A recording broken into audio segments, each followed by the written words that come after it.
Last week, a colleague messaged me, frustrated. She'd just finished reading about Formants, understood the acoustics, knew the terminology, could sort of explain the science, but in lessons, not landing. I tell my baritone student to develop more range, she wrote.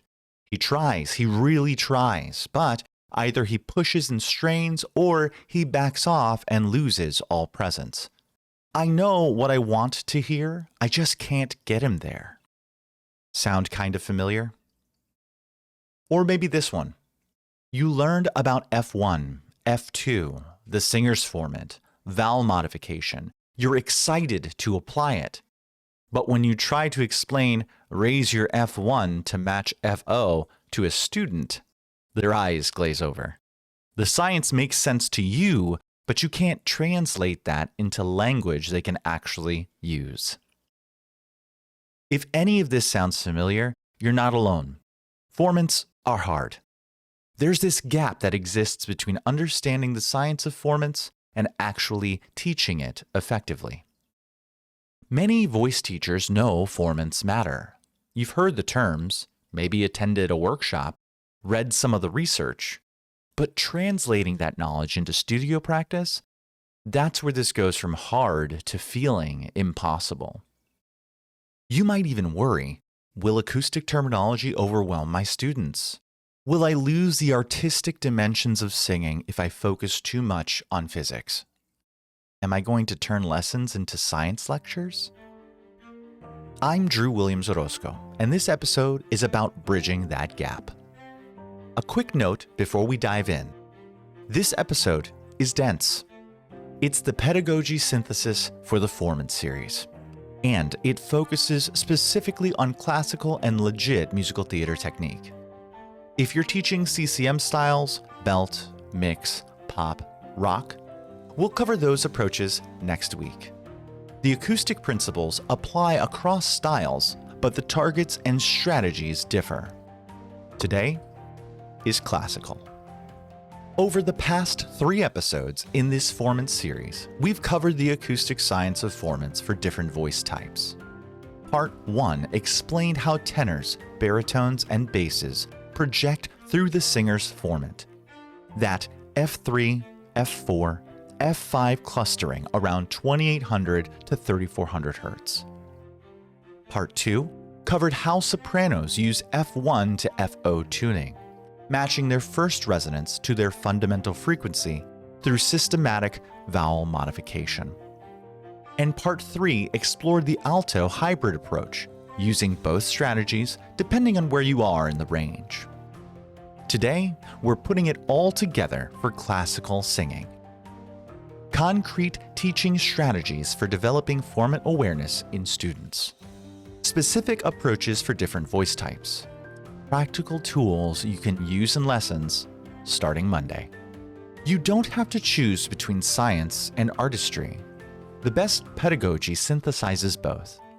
Understanding formants makes you a better teacher and singer. And your students can learn the terminology too at an appropriate level. Let's get into it.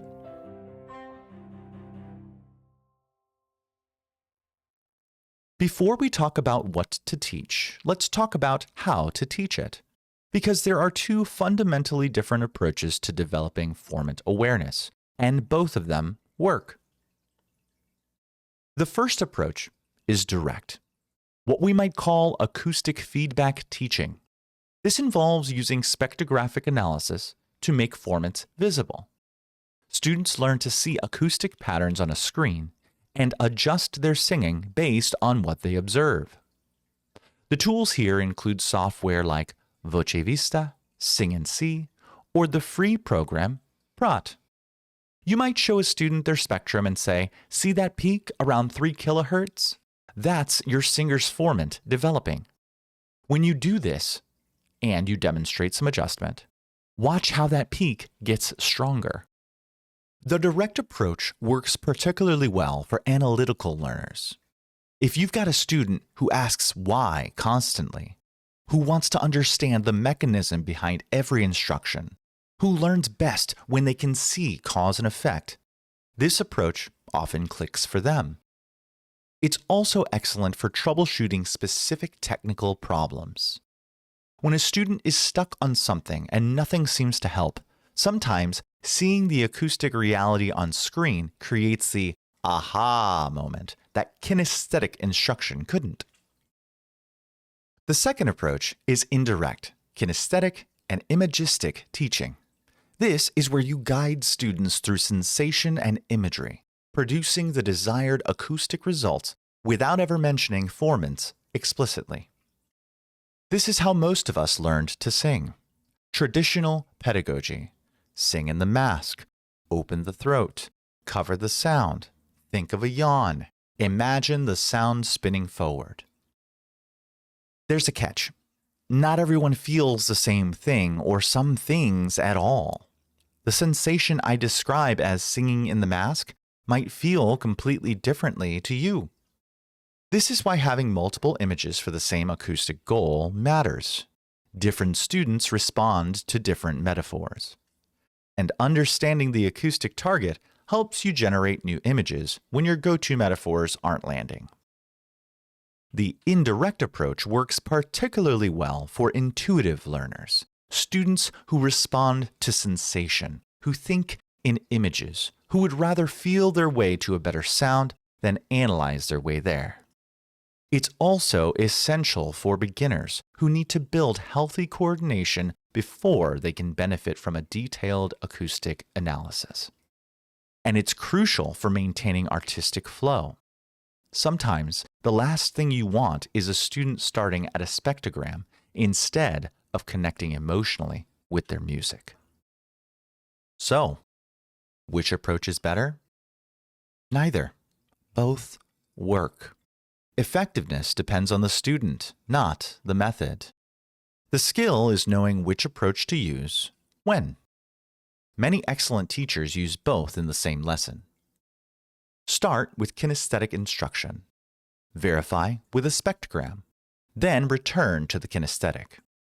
That's sophisticated pedagogy, and it requires understanding formants yourself.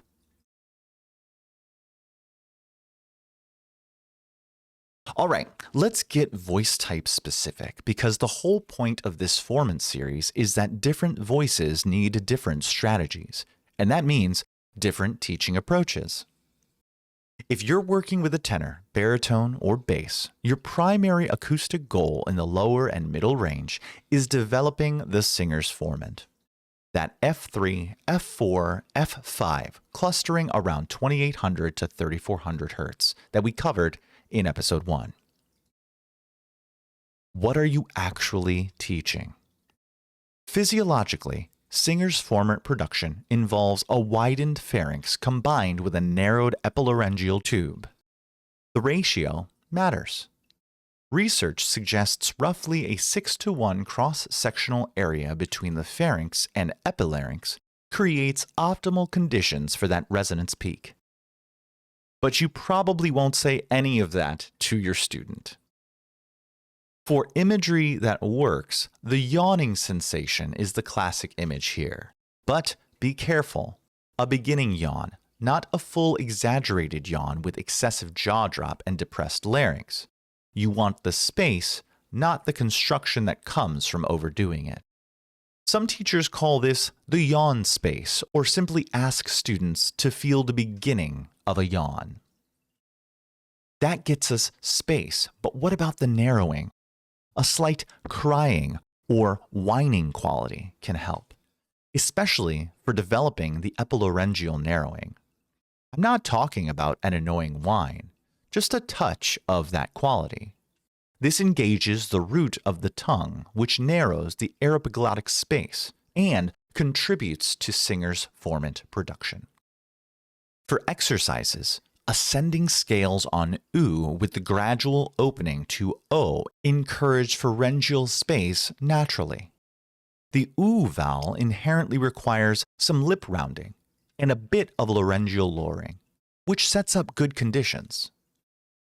SOVTEs, semi-occluded vocal tract exercises, can facilitate the configuration because they create back pressure that encourages pharyngeal expansion. And the classic ng hum, focusing on nasal resonance, then opening to a vowel, that's been used for generations because it works. If you're using visual feedback, show the developing 3 kHz energy peak on a spectrogram. See this? That's what we're building. When you create that yawn space in your throat, this is what happens acoustically. Now, let's talk about the passaggio, because this is where teaching male voices gets tricky. In part 1, we explained that the passaggio is fundamentally an acoustic transition. As pitch rises, there comes a point where the second harmonic approaches and exceeds the first formant. The acoustic strategy has to shift. If the singer resists this shift, tries to maintain open timbre with H2 below F1, they hit a ceiling. The voice strains. The sound becomes effortful.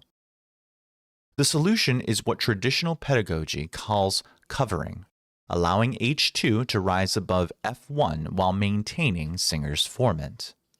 This requires vocal tract lengthening, lip protrusion, slight laryngeal lowering, and vowel darkening. For most male voices, the critical region is E4 to G4. Here's how to teach it. Use imagery like let the sound turn over or allow the voice to settle. Describe the vowel darkening as you ascend. Think of the vowel shifting from ah toward aw as you go higher. A sob quality or dopey sound, not exaggerated, just a touch, encourages the vocal tract lengthening you need. While you are adding darkness, it is important to maintain the brightness as well. This is chiaroscuro. You don't lose the singer's formant. You're changing the lower formant relationships while keeping that 3 kHz ring. Exercises for the passaggio. Practice on open vowels first. Ah and aw, where the transition is easier because F1 is already relatively high. Once the coordination is established, extend to closed vowels like E and U. Remember to teach anticipatory adjustments. Start the modifications before the critical pitch, not at the breaking point. Research by Echternach and his team showed that different vowels present different challenges through the passaggio. High vowels like E and U are harder because their F1 values are lower. The acoustic crisis comes sooner. Low vowels like ah are easier because F1 is already high. For baritones and basses, the passaggio advice above holds. Vocal tract lengthening with maintained singer's formant. But tenors singing A4 to C5, they're in the same acoustic territory as altos. At those pitches, tenors likely need F1 to FO tuning. Actual vowel modification like sopranos and altos use, not just covering. Think of high tenors as following the alto hybrid model in their upper range. This is an area where the classical literature has been incomplete. For sopranos, the primary acoustic goal in the upper range is F1 to FO tuning, matching the first formant to the fundamental frequency. We covered this in part 2. Why? Because speech F1 values are too low for high soprano pitches. The speech F1 for E is around 270 Hz. If you're singing C6 at 1047 Hz, your fundamental is 800 Hz above your speech F1. Without adjustment, not a lot of fun.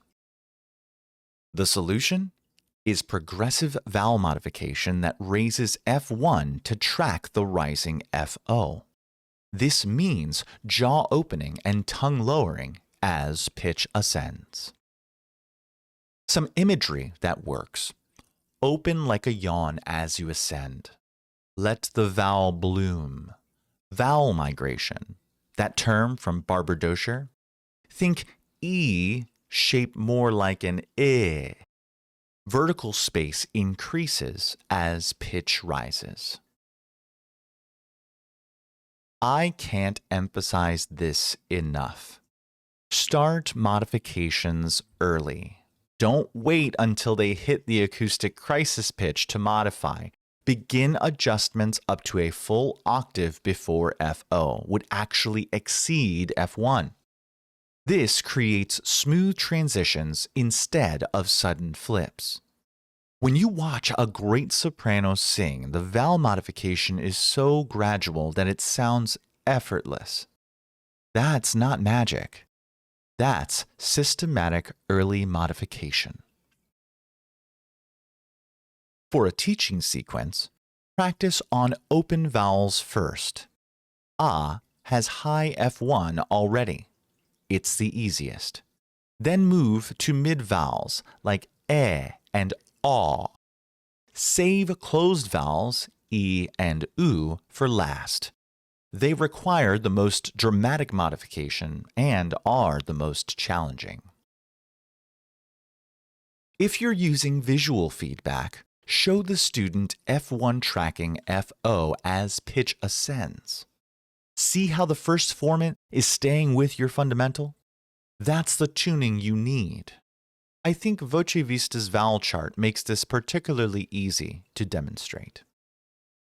There are a few common mistakes to avoid when teaching sopranos. Premature modification in the middle range, opening vowels dramatically at A4 when it's not yet necessary. This loses vowel definition and sounds strange. Insufficient modification in the upper range, trying to maintain speech-like vowels at C6. This creates acoustic crisis and strain. Sudden shifts rather than gradual morphing. The goal is smooth, imperceptible transition, not an audible flip in vowel quality. And here's one that happens a lot. A student resisting modification because they're worried about vowel intelligibility. You may need to give them permission. Modified vowels are part of the technique. Sopranos throughout history have done this. Listeners understand through context and consonants. For altos, you're teaching the hybrid approach we covered in Part 3. This means both singers' formant development in the lower range and F1 to FO tuning in the upper range. In the lower and middle range, roughly up to B4 or C5, use male voice pedagogy. Develop singer's formant, practice pharyngeal space and epilaryngeal narrowing. Build that 3 kHz ring. In the upper range, above C5 approaching G5, use soprano pedagogy. Develop F1 to FO tuning. Practice progressive vowel modification. In the transition zone, A4 to D5, teach gradual blending between strategies. This is where most singers will struggle. So why does this matter? Because altos often get taught as either low sopranos or female tenors, and neither is accurate. If you can teach an alto purely soprano technique, their lower range sounds thin and lacks carrying power.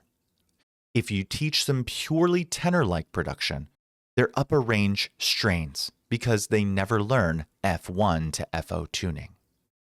The alto needs both, and your job as a teacher is to help them develop flexibility between strategies and smooth transitions through that A4 to D5 zone. Teach each strategy separately first.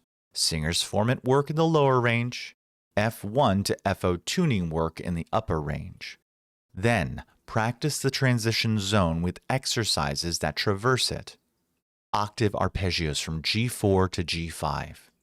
5-note patterns through A4, C5, and E5 scales that require gradual strategy shifting.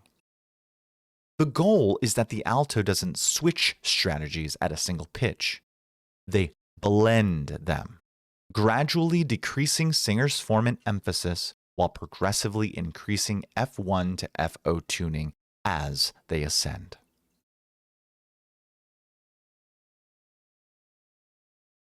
Let's talk briefly about some of the tools I've mentioned.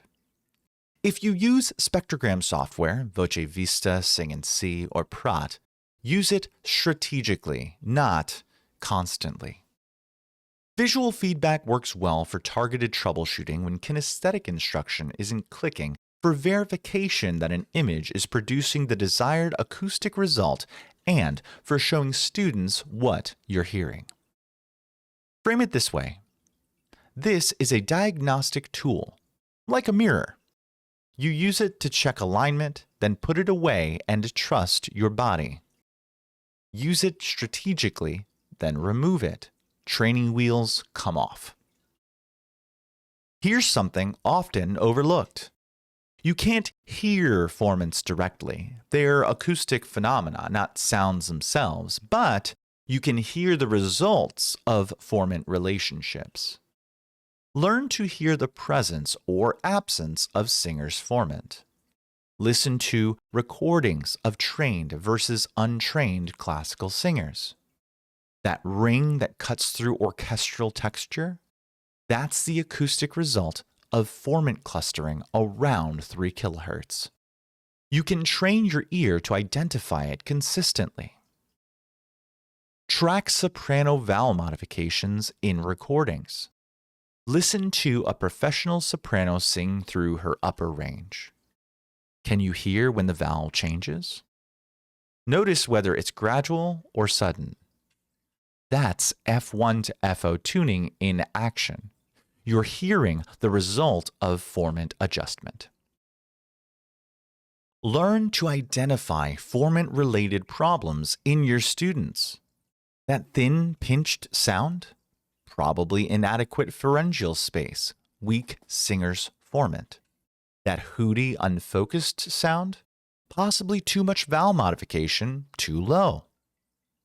This ear training transforms teaching.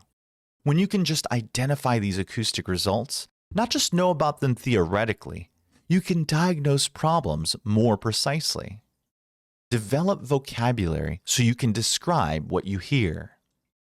I'm hearing a lot of warmth, but not much ring. Let's work on that. This specificity helps you choose the right intervention.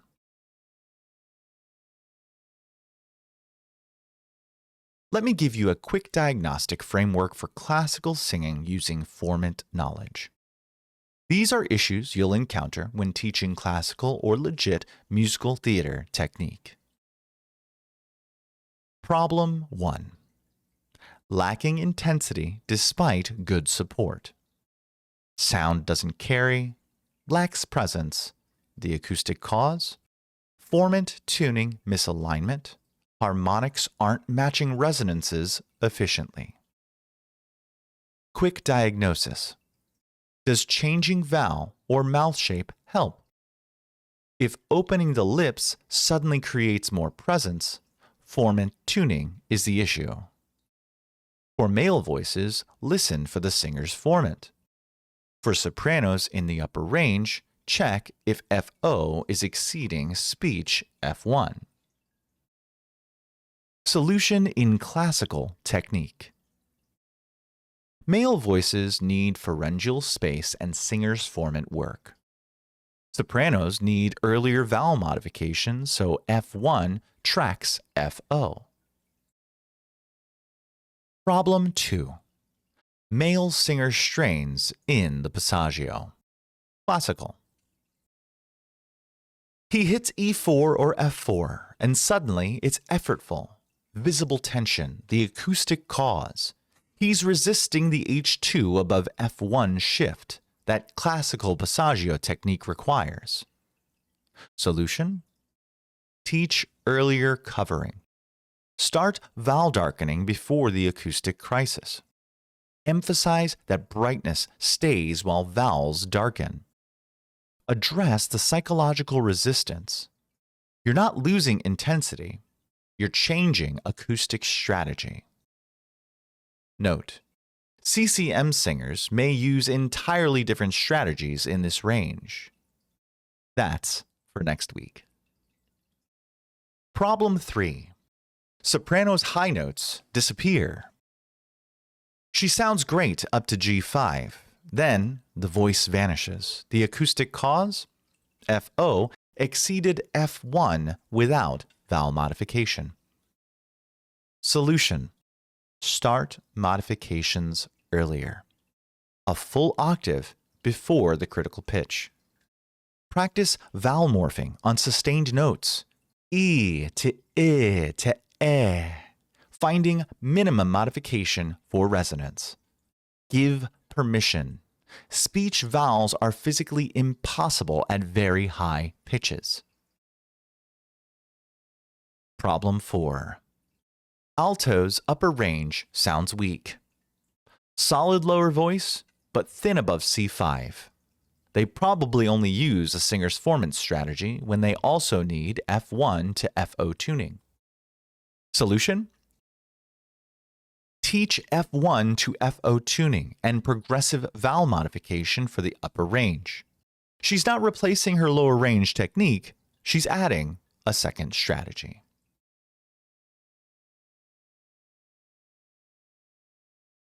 Here's my philosophy. Use age-appropriate terminology at all levels. We aren't doing students a favor by not teaching them the vocabulary. Beginners. Introduce vocabulary alongside kinesthetic work. You can say, that ring you're hearing is called the singer's formant, while also teaching through imagery and sensation. Give them the words. They can handle it. And having vocabulary helps them understand what they're doing. Intermediate students. Connect acoustics to sensations they're already experiencing.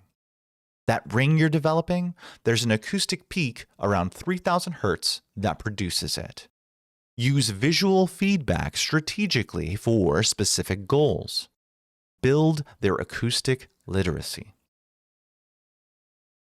Advanced students.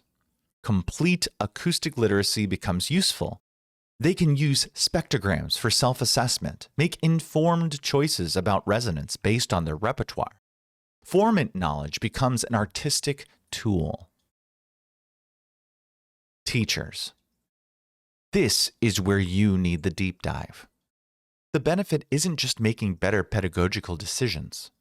It's being able to explain what's actually happening to your students in language they can understand and build upon.